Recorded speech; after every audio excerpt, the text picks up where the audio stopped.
Is the Bible understandable? Having established the authority and purpose of Scripture, how can we read it then in such a way as to make sense of it, to understand it, and to apply it in the 21st century? Well, before we can read, interpret, and understand the Bible, we need to acknowledge not only the fundamental purpose of Scripture as being the Word, communication, and revelation of God, but also we need to acknowledge its limits.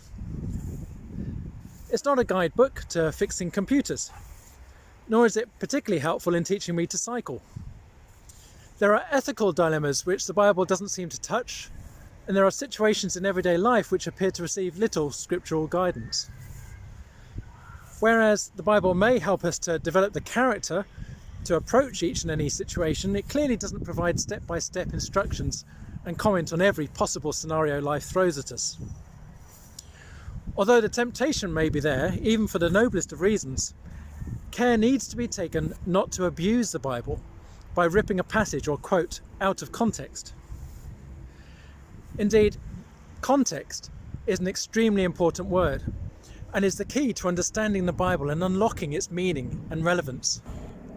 If the reader can get to grips with the context, then not only do the Bible's words become understandable and applicable, but apparent contradictions also become more readily solvable.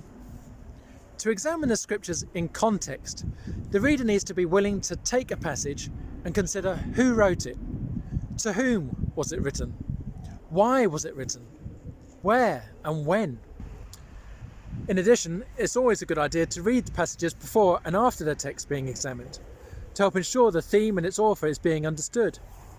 It may be that Old Testament authors are being quoted by those in the New Testament, or the words are being written specifically to Gentiles or to Jews, perhaps in response to a specific problem, or as a general introduction to the faith.